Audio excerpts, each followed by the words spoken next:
Hi everyone, welcome back. Today I'll be testing the Kosas foundation. It's a pretty new foundation launch that everyone has been raving about, and actually someone on YouTube here requested that I review it, so hi Cheryl, this one's for you. And yeah, I've been testing it out for a while now, so I have some pretty good thoughts about it. So I'm going to do a full day wear test as well so that you can see how it wears throughout the day. So right now it is currently 10:40 a.m. So I'll do a couple check-ins throughout the day and then let you know my final thoughts at the end of the day. Let's get right into it. I've already prepped my skin with a moisturizer that has SPF in it, because even though the foundation does have SPF 25, you always just want to make sure you're getting proper sunscreen SPF coverage. So this is the Kosas Revealer Skin Improving Foundation, Broad Spectrum SPF 25, beautiful glass jar with a pump packaging. I'm in the shade Light Medium Neutral 200, and it's described as a light medium with subtle pink undertones. I don't find that the pink undertones pull super pink on me, so I think it's a pretty good match for a neutral undertone like myself. It says to shake well. Things about this foundation include it's your dream skin revealed. Your skin will look more alive, visibly plumped, and protected. A lot of skincare powered ingredients include hyaluronic acid, niacinamide, peptides, squalane, provitamin B5, arnica, caffeine, and a new ingredient to me called the artemisia flower. And then the active sunscreen ingredient is zinc oxide, so this is a physical SPF. All right, so let's shake it up. And you can see a nice pump packaging here. I found that the best way to apply this foundation is definitely with a damp beauty sponge, so we're just going to go in. Mine's kind of messy. I'll start off with one pump on the one side of my face so you can see the difference. As you can see, there's like a little bit of redness. I did wake up with a friendly friend there. And yeah, so let's do this side first just so you can see. I'm not sure if you can see a major difference. The only problem with applying with a beauty sponge, no matter what product you're using, you tend to use more of a product because the sponge does soak it up. But I've tried to apply this with a brush and it just wasn't giving me the effect that I wanted. And Kosas did launch this with a beauty sponge, so I think that that is the method that they want you to apply it with. But let's just go in with another pump. Okay, I feel like now you can really see. It definitely covers up my redness very nicely, and I think the color match is pretty good. I really like it, and yeah, I'm gonna go and finish this side of my face.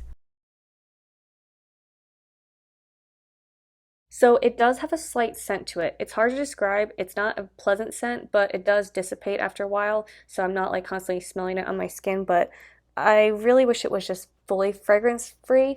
I would have been happy if it kind of had a sunscreen smell, but whatever this is, it's just kind of off-putting. And I'm not the only one who's noticed this either. So the foundation's fully applied. Because I think I used a little bit more than I normally would, so it's a very buildable foundation. So if you're someone who likes a more medium, fuller coverage, I think you can definitely achieve that with the Kosas foundation. Personally, I'm more of a light to medium coverage, so I think next time I can just go in with one pump, and that's normally what I do, but I just really wanted you to see the difference between one side of my face with and without. But yeah, so I also don't typically set this with powder. I have combination skin. I think if you have like more oily skin, it might be nice to also set it with powder, but I'm going to go with a setting spray at the end of everything, so that's kind of like the way I'm going to set my makeup today. So this is the finished makeup look with the Kosas foundation.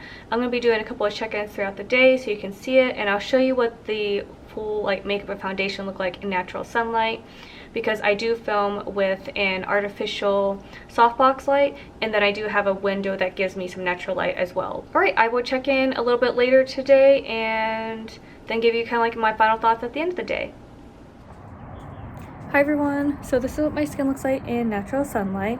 The sun's shining pretty brightly, but I've had the foundation on for almost like 5 hours now, and I did eat, so it might have like come off a little bit around my mouth, but it looks really nice. And I only set it with some setting spray, no setting powder or anything like that. But yeah, I think it looks super glowy, and I would check in a little bit later tonight as well. But yeah, this is our 5-hour check-in. So it is currently 8:45 p.m. I've had this on for quite a few hours now, and I think I don't look too shiny, and I only set with some setting spray and everything. Maybe the foundation broke down a little bit around my nose, a little bit around my mouth, which is to be expected since I was eating today. But I think overall everywhere else looks pretty nice.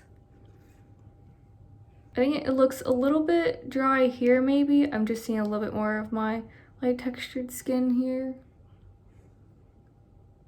But for the most part, I think it wears super well. And I've been wearing this foundation for a few weeks now, so it's one that I kind of been gravitating more toward, I think because the color match is so nice and everything. So it is $42, and I forgot to mention that earlier when I was applying it, but I think it's a great price point. There's a lot of products that I think you can save your money on, and then there's products like foundation that I think is worth splurging on. So I would splurge on your foundation, you could save money on your concealer. So yeah, if you've been on the fence, you've been thinking about getting the Kosas foundation, I say go for it. It's definitely a foundation that I've been reaching for a lot, and it's so lightweight, which is really nice. So even though I did kind of put on a little bit more layers than normal today, my face doesn't feel heavy. I don't look like I have cake face or anything like that. If you have any questions about the foundation that I could possibly answer, just leave them in the comments and I'll get back to you as soon as I can. But that's it for my review. Thank you so much for watching, and I will see everyone in my next video. Bye!